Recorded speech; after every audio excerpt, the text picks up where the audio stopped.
According to a senior DoD official, a central element of AFPAC, or a strategy to defeat insurgents in Afghanistan and Pakistan, is pressure from both sides of the border between the two nations. Master Sergeant George Maurer has more. Right now, U.S. leaders are considering both Afghanistan and Pakistan an integrated area of operations requiring strong cooperation between the two countries.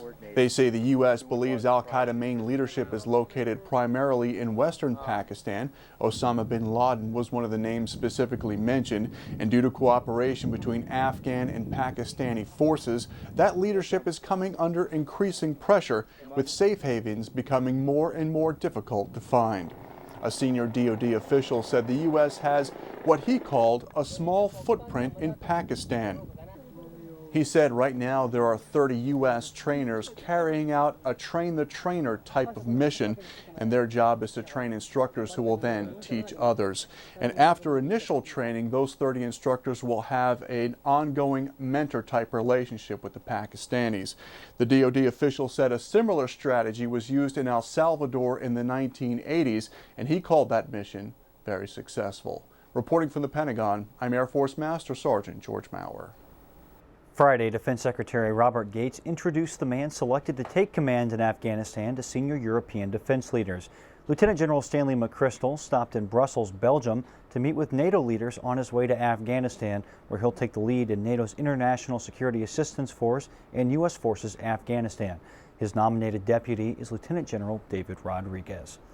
Well, top Defense Department officials gathered Friday at the Pentagon to celebrate the Army's 234th birthday.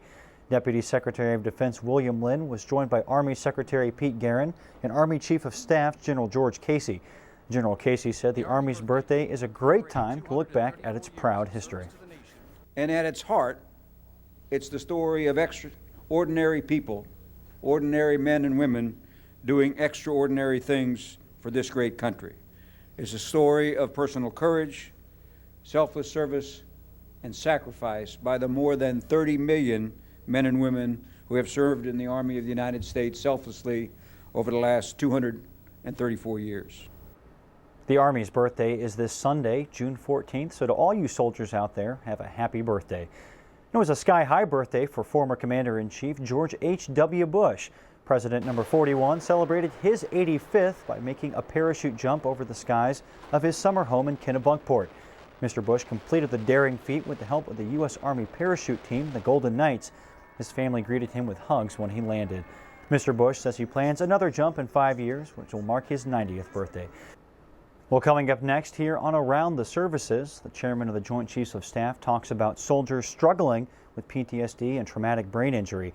Plus, hey, if you're headed to the gym before you pop a vitamin to help fuel your workout, we have some important information on safe use of supplements.